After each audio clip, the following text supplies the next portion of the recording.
Just clicked. What's up?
Hello, everyone. My name is Alan Devlin. I'm an anchor here at Atlanta News First. Thank you for joining me here.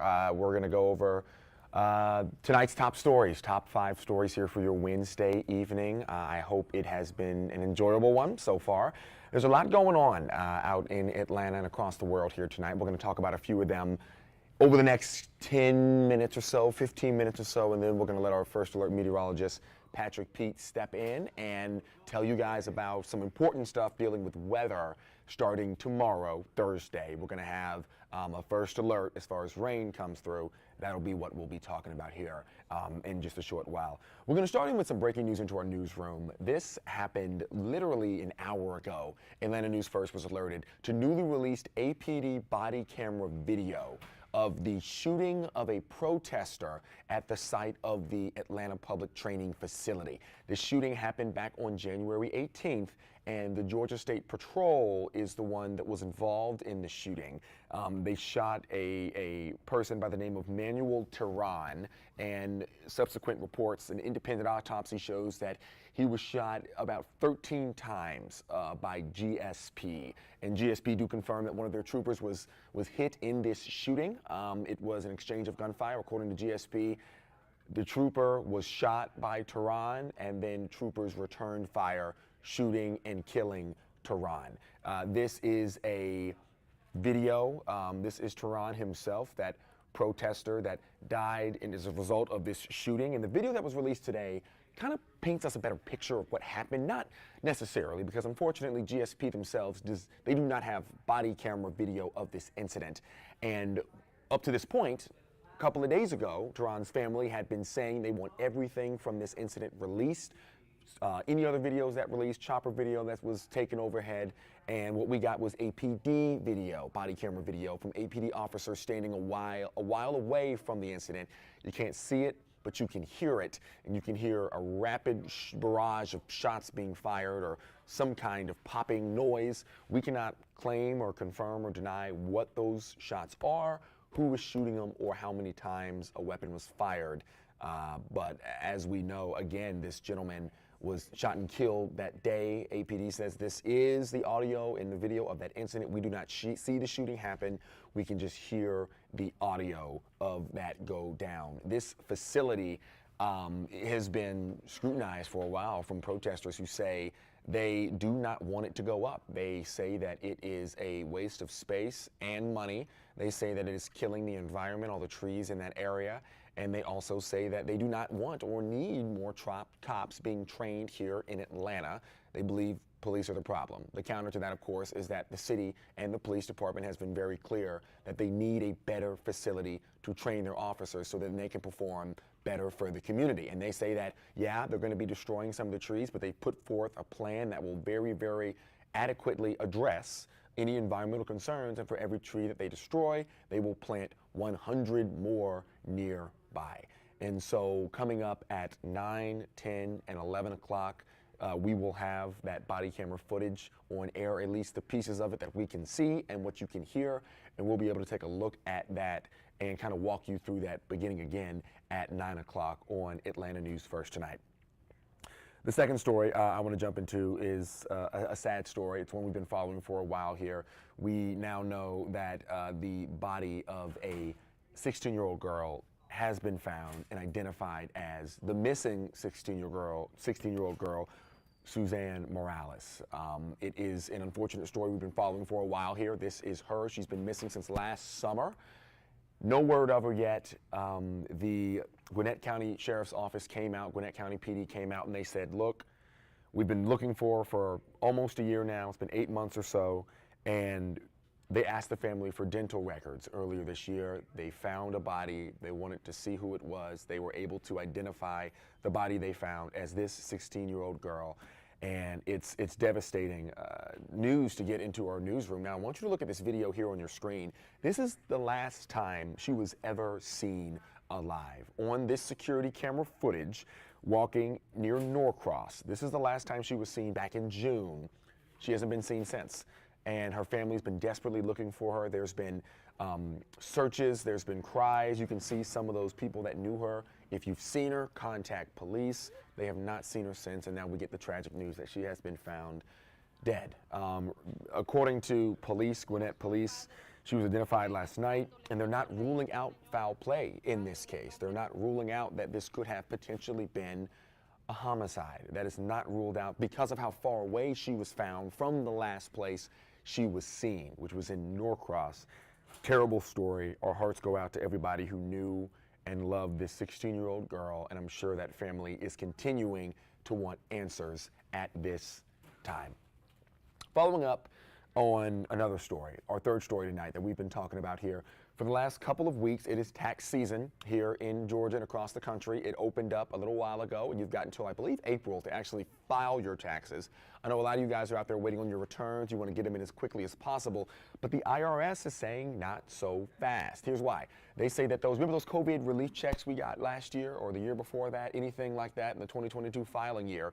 They say there's a chance that those checks could delay your filing and mess up your filing. So they're saying, hey, Georgians, take a second while we try and figure out if and how the federal government is going to tax those state-issued relief checks. And once we figure that out, then you can file. If you file now, it will include those checks issued, and you might end up paying a bill or having your filing delayed or not getting your money as quickly because the federal government has not figured out what they want to do with these state-issued COVID relief filings that were issued last year. So you can jump on it now, go against the IRS. No matter what, it's going to get worked out. You just might have some more problems down the road. The IRS suggesting that we just kind of stay put for now until they figure it out. I'm sure they are working as quickly as they can on that matter. If I had more answers, I'd give them to you. I know everybody wants their money back, but you know, it's going to take a little bit of time until they can get that sorted out. Hopefully they get it done as soon as possible. Another story, the fourth story I want to talk to you guys about here today is one that's been developing over the last couple of days. We have new information about the shooting and the killing of the co-owner of the Republic Lounge. We've got a person of interest that APD is looking for right now, and this is him. Police are trying to track down and identify Jonathan Soto as a person of interest in connection to the death of the co-owner, Devlin. That is the gentleman's name who died on Saturday. He was shot at 6:55 a.m. That morning. That's when police responded to the Republic Sports and Social. And right now, this man that I showed you a little while ago, I'm going to put him up on screen here again to give you guys another look. That is him. That is who police are looking for right now. Again, he is just a person of interest and connection to the shooting.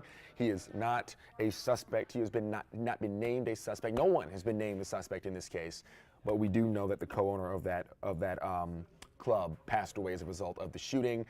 Witnesses say, police say that the co-owner was escorting people out of the club, and that's when they went to their car, got their gun, opened fire, which ended up in the death of Devlin, which is, another sad story here in Atlanta.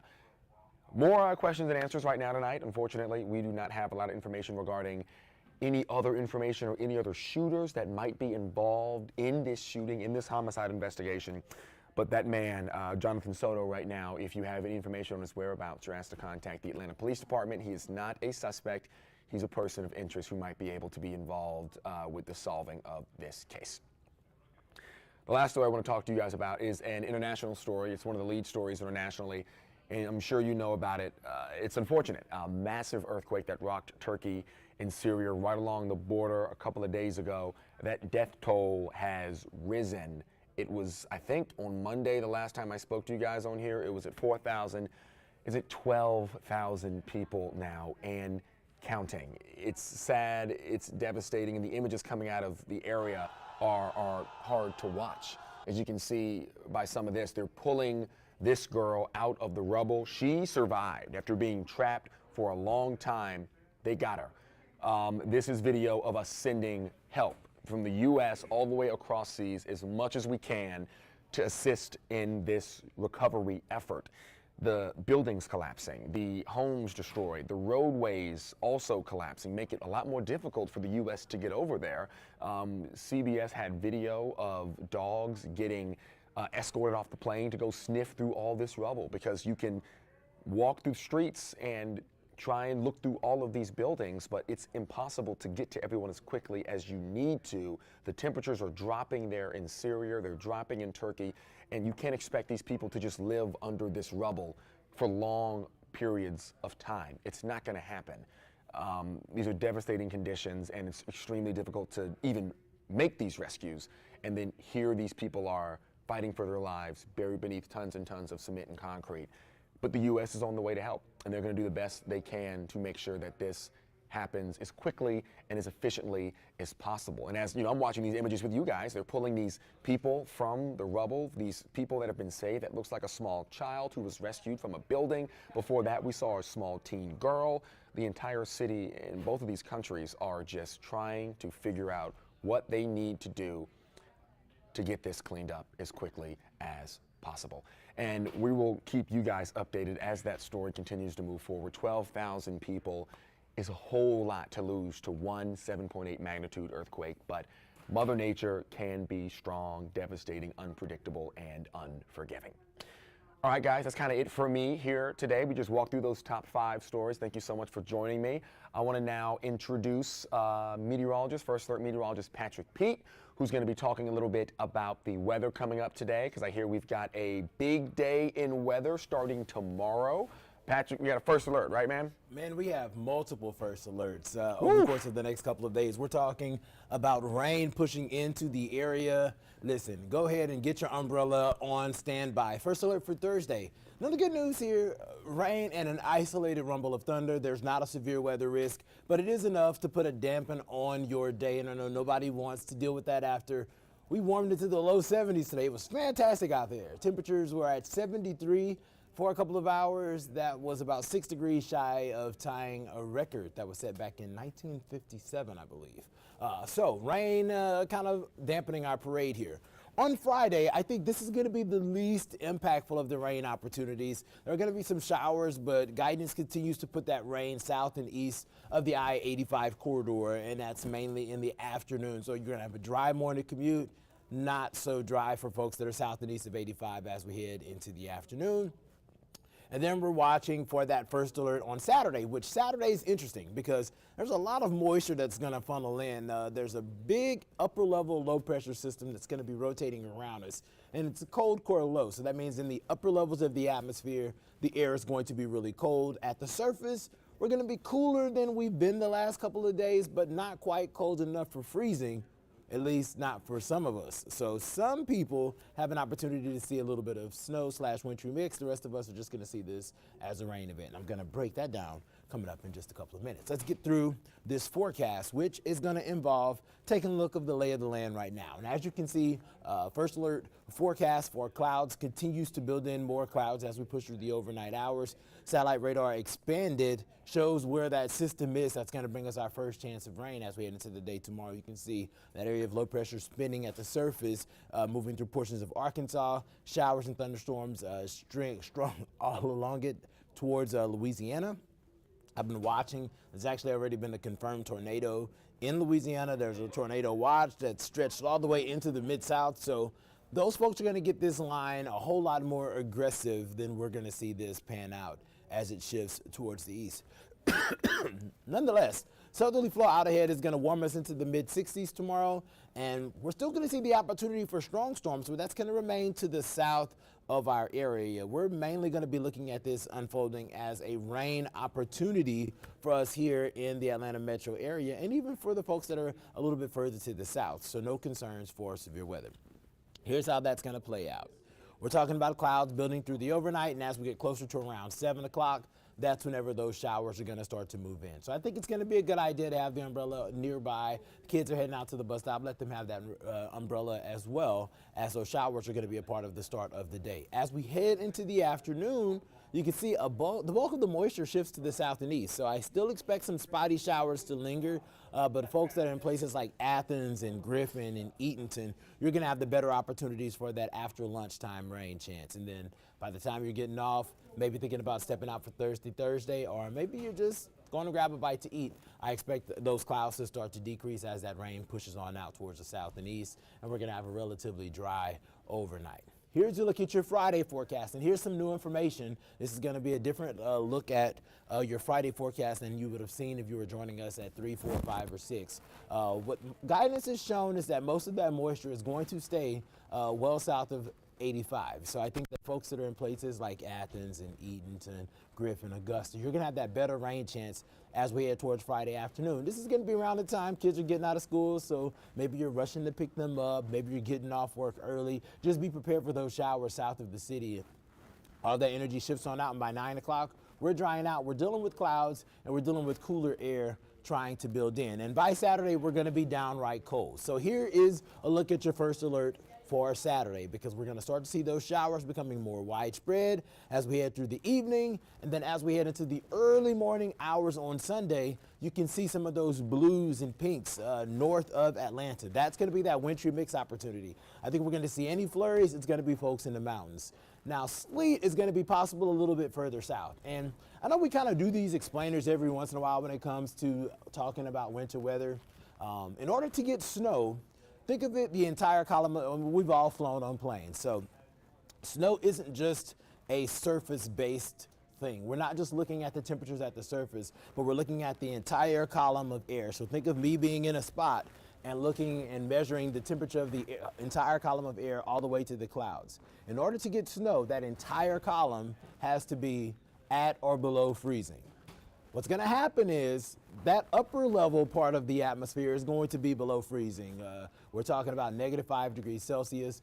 That's roughly going to be in the 20s as far as Fahrenheit. We're talking about that cold of an upper level temperature, but at the surface, we're going to be just above freezing, enough for some of that to melt as it comes down. Because I think we all know that for the most part, it begins as frozen precip and melts as it comes down.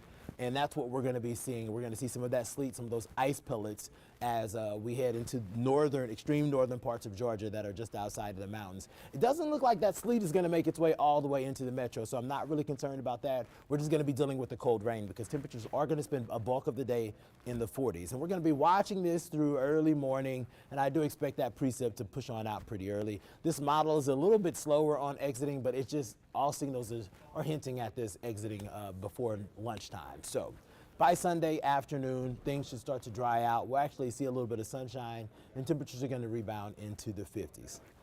So the takeaway from this forecast is that there are just a lot of first alerts. 3 first alerts. The good news, nothing looks to be, something that's going to mess up your entire plans, but they're going to dampen them, especially tomorrow where those scattered showers are in the forecast. Friday's rain is really going to be south and east of Atlanta, so I think most of you won't be too impacted by that. And then Saturday is going to be that day where we're all picking up on some shower activity. And unfortunately, overnight, that's going to transition to some wintry mix north of the city. So watching folks that are in place like Dahlonega, in any of those communities that are even in the mountains or really close to them, that's where that colder air is going to be possible to see that snow, flurry, transition to sleet.